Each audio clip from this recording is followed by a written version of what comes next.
Good morning student. मैं आपको प्रारंभिक शिक्षा नवीन प्रयास के विषय प्रारंभिक शिक्षा नवीन प्रयास में आपको मैं RTE 2009 के बारे में बता रहा था। उसके मैंने आपको परिचय बता दिया, उसके अध्यायों के बारे में बता दिया। अब जो उसके खंड हैं, 7 अध्यायों में बटे हुए हैं उसके खंड, तो उसके कुछ प्रमुख जो खंड यानी जो धाराएं हैं उनके बारे में बताऊंगा। कुछ प्रमुख धाराओं के बारे में बताऊंगा कि उन धाराओं में क्या क्या प्रावधान कर रखे हैं जो अक्सर कर पूछी जाती है। जैसे धारा नंबर 1 यानी जो नंबर 38 धाराएं हैं और 38 धाराओं में से नंबर 1 धारा की बात करते हैं। नंबर 1 धारा के अंतर्गत यह बताया गया था कि यह अधिनियम जो 2009 RTE 2009 बनाया गया है, ये उसमें बताया गया है कि ये जम्मू कश्मीर को छोड़ के भारत के अन्य सभी देशों में एज इट इज लागू होगा। यानी जैसे बनाया गया है उस तरीके से 2000 RTE 2009 सभी राज्यों में लागू होगा, सिर्फ जम्मू कश्मीर को छोड़ के। उसके बाद बात करते हैं धारा 4 की। धारा 4 की बात करते हैं कि जैसे कुछ बच्चे जो ड्रॉप आउट कर गए हुए बच्चे होते हैं उनको फिर से विद्यालय में लेके आना। यानी जो बच्चों को ड्रॉप आउट कर रहे हैं, विद्यालय को छोड़ रहे हैं या छोड़ चुके हैं, उन सभी बच्चों को फिर से विद्यालय से जोड़ना, ये धारा 4 के अंतर्गत वर्णित है। ठीक है। और धारा 4 के अंतर्गत और एक चीज और वर्णित है कि धारा 4 के अंतर्गत जैसे विद्यालय ड्रॉप आउट कर जाते हैं बच्चे, किसी विद्यालय से ड्रॉप आउट कर गए तो टीसी नहीं दिए वो, तो बच्चों को यानी प्रारंभिक शिक्षा में बिना टीसी के यानी ट्रांसफर सर्टिफिकेट के बिना ही बच्चों को प्रवेश दिया जाए।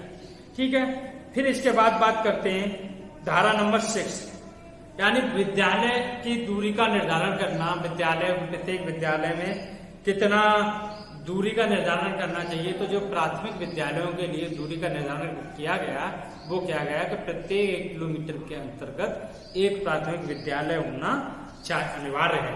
यानी 1 किलोमीटर के अंतर्गत और 2 किलोमीटर के अंतर्गत उच्च प्राथमिक विद्यालय, एक उच्च प्राथमिक विद्यालय होना अनिवार्य है। यानी प्रत्येक 1 किलोमीटर पर एक प्राथमिक विद्यालय और प्रत्येक 2 किलोमीटर पर एक उच्च प्राथमिक विद्यालय होगा। ठीक है। ये सरकार ने यानी धारा 6 के अंतर्गत कानून को बनाया। उसके बाद धारा 12 के अंतर्गत बात करते हैं, तो धारा 12 के अंतर्गत बताया गया है कि जो निजी विद्यालय हैं, उन निजी विद्यालय हैं उनमें विद्यार्थियों के यानी एडमिशन के लिए उन निजी विद्यालयों को 25% आरक्षण प्रदान करना होगा। यानी गरीब बच्चों के एडमिशन के लिए जो बच्चे फीस नहीं दे सकते, इस प्रकार से नहीं ले, उनको अपने विद्यालय में कुल सीटों का 25% बच्चे उन्हें निःशुल्क पढ़ाने होंगे, चाहे कोई भी निजी विद्यालय हो उसके अंतर्गत। ठीक है। धारा 13 के अंतर्गत बात करते हैं कि कोई सा भी विद्यालय सही, किसी भी प्रकार का विद्यालय सही कोई भी प्रवेश परीक्षा नहीं लेगा। अगर प्रवेश परीक्षा लेता है तो उसके विरुद्ध कानूनी कार्रवाई की जाएगी।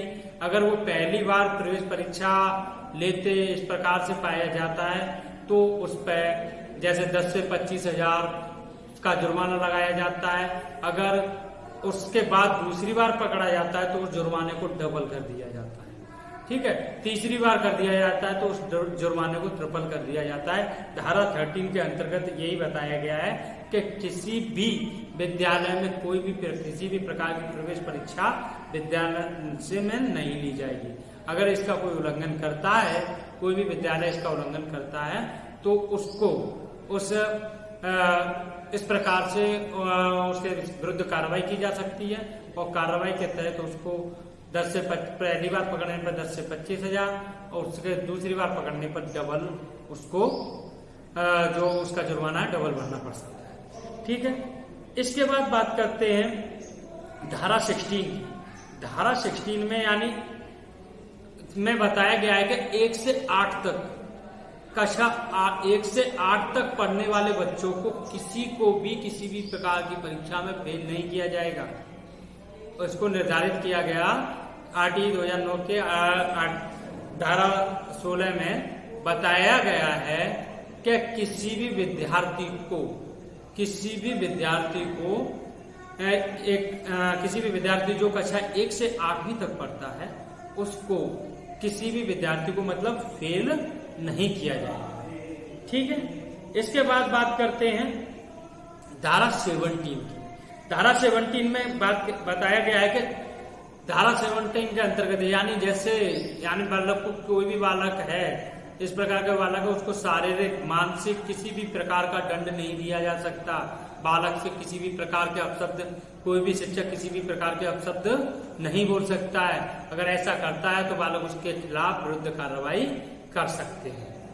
ठीक है,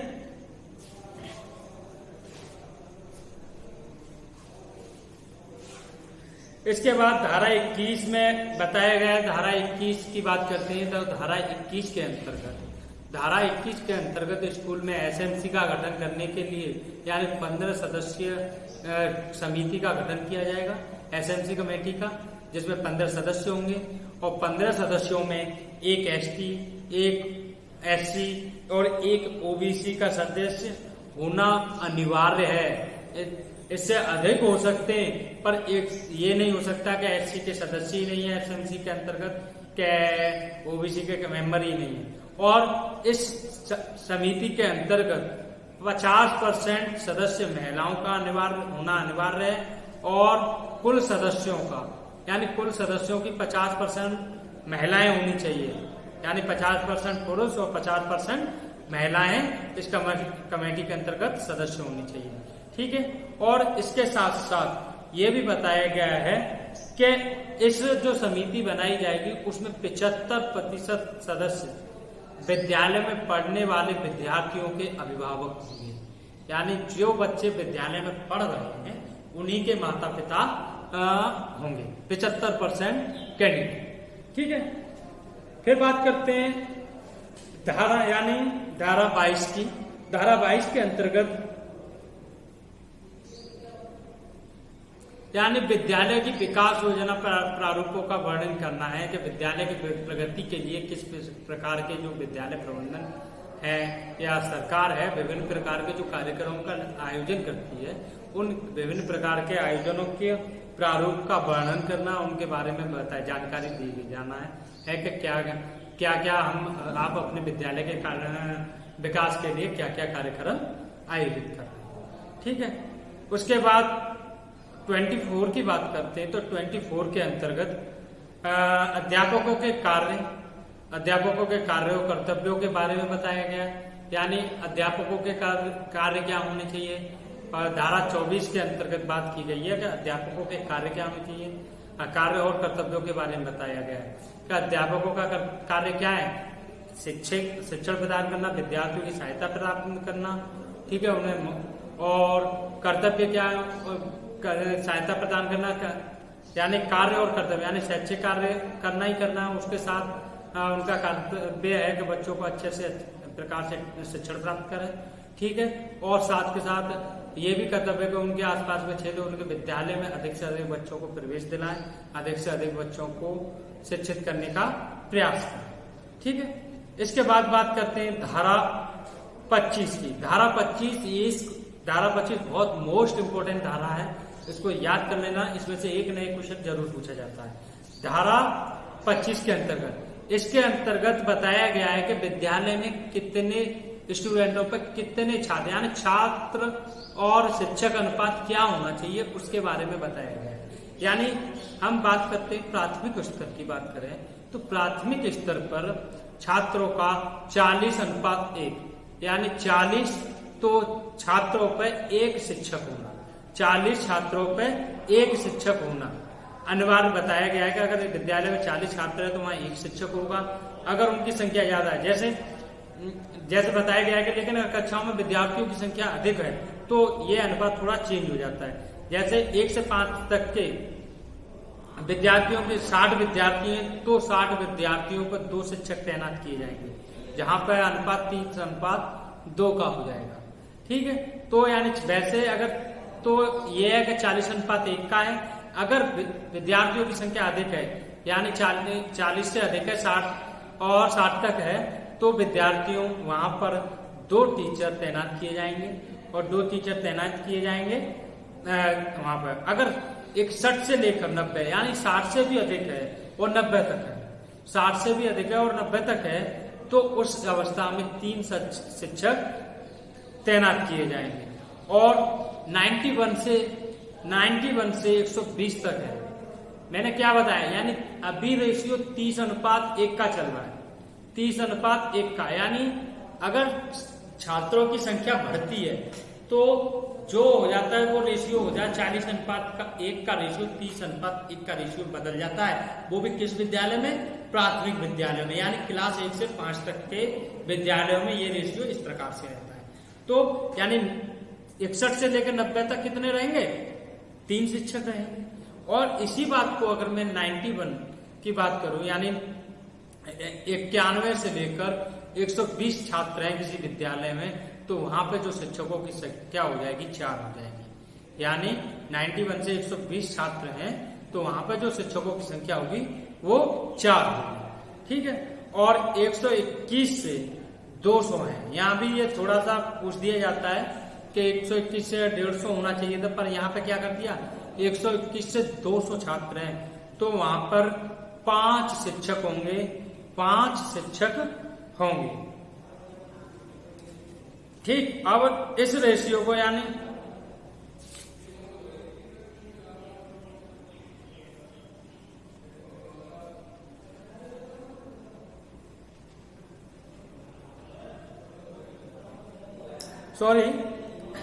इसमें मेंशन करना पड़ेगा 121 से 150 तक, यानी वहां पर 5 शिक्षक होंगे। अगर 150 से अधिक विद्यार्थी हैं, 150 से अधिक विद्यार्थी हैं, कितने भी हों, 150 से अधिक विद्यार्थी हो तो वहां पर 6 अध्यापक तैनात किए जाएंगे। 6 अध्यापक तैनात किए जाएंगे, जिनमें से यानी 150 से अधिक विद्यार्थी हैं, 150 से अधिक विद्यार्थी हैं तो 6 शिक्षक तैनात किए जाएंगे, जिनमें से 1 प्रधानाध्यापक होगा और 5 अन्य अध्यापक होंगे। ठीक है। इसके बाद अब ये रेशियो क्लास यानी उच्च प्राथमिक के लिए चेंज हो जाता है, यानी क्लास 6 से 8वीं तक के विद्यालयों में चेंज हो जाता है। वहां पे ये रेशियो होता है 35:1, यानी 35 विद्यार्थियों पर 1 शिक्षक। ठीक है।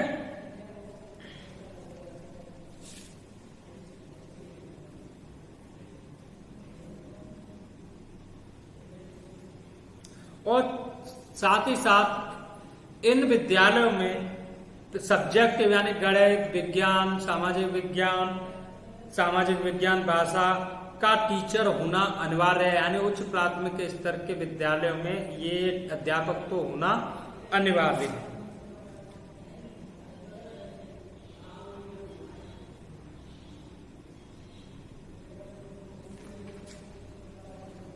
अब बात करते हैं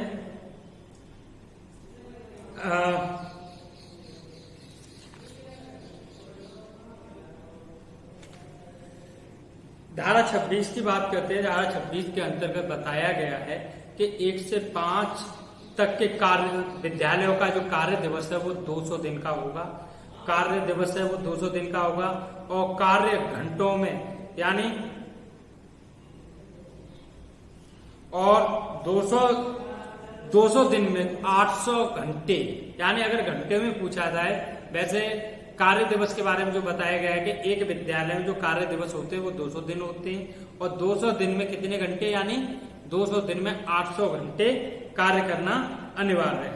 ठीक है। कक्षा 6 से 8 के लिए ये 1 से 5 तक के लिए था कि कार्य दिवस जो होंगे 200 दिन होंगे और 200 दिन में 800 घंटे कार्य करना अनिवार्य है।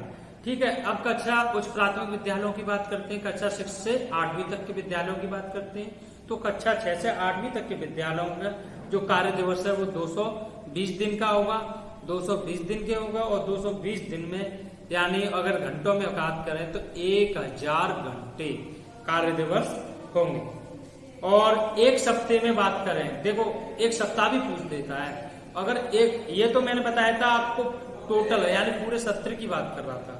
अगर पूछ दे एक सप्ताह में कितने घंटे कार्य करना अनिवार्य है, तो एक सप्ताह में 45 घंटे कार्य करना अनिवार्य है और एक दिन में 7.5 घंटे कार्य करना अनिवार्य है। यानी यानी एक शिक्षक को, ये जो बात है वे प्रति शिक्षक की बात की जा रही है, यानी प्रति शिक्षक को इतना कार्य करना ही करना है। और एक शिक्षक एक सप्ताह में 6 दिन कार्य करे। धारा 27 के अंतर्गत की बात करें तो धारा 27 के अंतर्गत कुछ इस प्रकार से बताया गया कि जैसे विभिन्न प्रकार के दूसरे कार्यों में शिक्षकों को लगा दिया जाता है, जनगणना, पशुगणना, स्थानीय स्वशासन, पंचायती राज यानी जो चुनाव वगैरह इन सब में ड्यूटी लगा दिया जाता है, विधानसभा इन प्रकार के आपदा राहत कार्यक्रम आदि के अलावा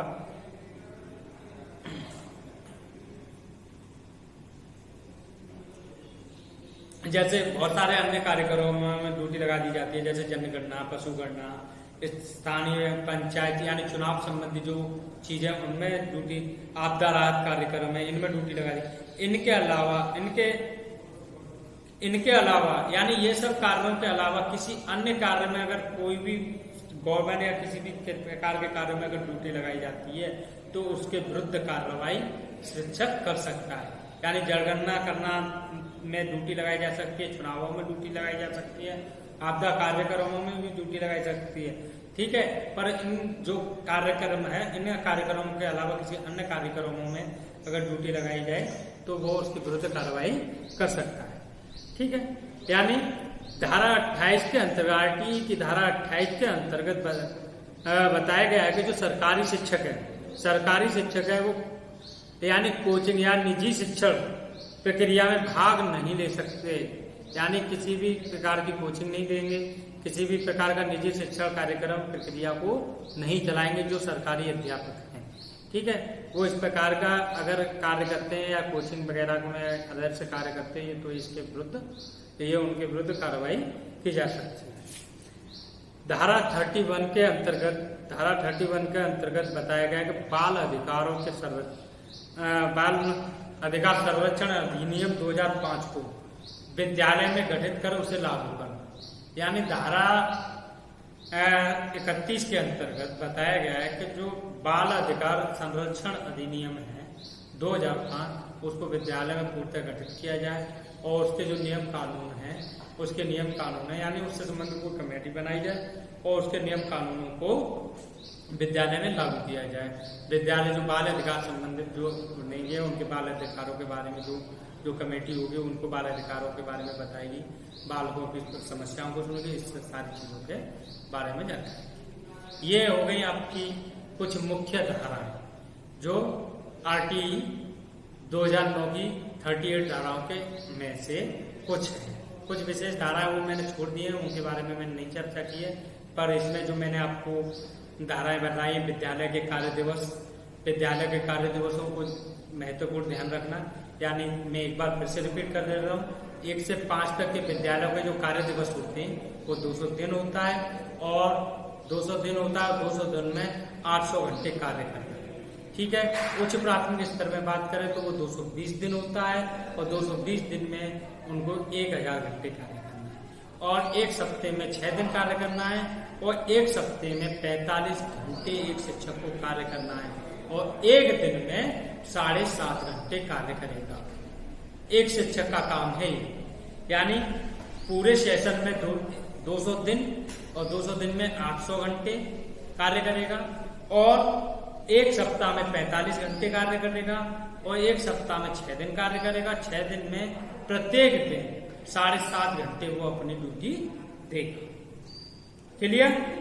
शिक्षक अनुपात की बात करें जो धारा 24 के अंतर्गत वर्णित है कि 1 से 5 तक के जो शिक्षक अनुपात है 1 से 5 तक है, यानी प्राथमिक विद्यालयों में शिक्षक अनुपात है वो 40:1 है, पर विद्यार्थियों की संख्या बढ़ नहीं पाई है, 30:1 हो जाता है, ठीक है। ये बात याद रखना कि विद्यार्थियों की संख्या बढ़ नहीं पाई, यानी 40 से अधिक विद्यार्थी होते हैं तो ये अनुपात 30:1 हो जाता है, ठीक है। क्लास 8 में ये अनुपात 35:1 होता है और विद्यार्थियों के संख्या बढ़ने पर तो एक जैसे कला शिक्षण यानी शारीरिक शिक्षा के अध्यापक के अगर उसके विद्यालय के अंतर्गत लगाना है तो जिस विद्यालय उच्च प्राथमिक विद्यालय में 100 विद्यार्थी हैं वहां पे एक कला शिक्षण के लिए और सारे कला शिक्षण एवं शारीरिक शिक्षण के लिए विद्यालय में अलग से एक आवश्यक टीचर नियुक्त किया जाएगा। ठीक, धन्यवाद। ये आपका RT 2009 खत्म हो गया, उसी के साथ आपका ये चैप्टर भी फिनिश।